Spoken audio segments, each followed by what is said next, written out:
السلام علیکم دوستو، پیش خدمت ہے کہانی لیٹتے ہی نیند آ گئی کا 8واں حصہ۔ نقاب پوش عورت کے اچانک چلے جانے کے بعد رمیز واپس اپنے کام میں لگ جاتا ہے۔ پورے قبرستان میں جھاڑو دے کر وہ اپنے اماں ابا کے قبر کی مٹی کو صحیح کر کے نہانے چلا جاتا ہے اور مسجد میں ہی اپنے اماں ابا کی مغفرت کے لیے امام صاحب سے قرآن خوانی کرواتا ہے۔ ماضی کی یادیں اس کے ذہن میں تازہ رہتی ہیں کہ کیسے اس کی اماں کے مرتے ہی اس کے بھائیوں نے اس کے ساتھ اور بھی برا رویہ اختیار کر لیا تھا۔ زندگی کی رونقیں اماں کے مرتے ہی خاک ہو گئی تھی۔ سوچتے ہوئے رمیز کی آنکھوں سے بے انتہا آنسو بہنے لگتے ہیں۔ رمیز بھائی، قرآن خوانی تو ہو گئی آج آپ کی امی کے برسی کے موقع پر۔ رمیز بھائی، یہ کیا آپ کی آنکھوں میں آنسو؟ امام صاحب نے رمیز کو روتے ہوئے دیکھ کہا۔ کچھ نہیں امام صاحب، بس ایسے ہی اپنوں کی یاد آ گئی۔ خیر یہ کچھ روپے ہیں، آپ میرے طرف سے مسجد کے لیے اور کچھ غریبوں کو دے دیجئے گا، میرے اماں ابا کے اصالِ ثواب کے لیے۔ رمیز نے آنسو پوچھتے ہوئے اپنے کرتے کے جیب سے کچھ روپے نکال کر امام صاحب کی طرف بڑھاتے ہوئے کہا، میں غریبوں کو یہ روپے تقسیم کر دوں گا۔ آگے یہ بتاؤ، اب تو کوئی ویسا واقعہ قبرستان میں پیش تو نہیں آ رہا نا؟ امام صاحب نے پوچھا۔ امام صاحب، قبرستان ان گنت راز اپنے اندر دفنائے ہوئے ہیں، آج تو فی الحال کچھ بھی ایسا ویسا نہیں ہوا۔ ہاں، آگے اور کیا کیا ہونے والا ہے یہ ہم نہیں جانتے، یہ تو بس اس اوپر والے کو ہی پتا ہے۔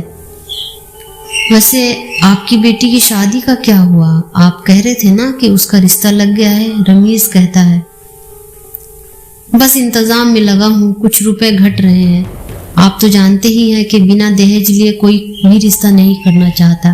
امام صاحب نے پریشان ہوتے ہوئے کہا، آپ پریشان نہ ہو، اللہ بہتر مدد کرتا ہے اور عطا کرے گا، بہتر عطا کرے گا۔ مجھ سے اگر آپ کچھ ہوگا تو میں بھی آپ کی مدد ضرور کروں گا۔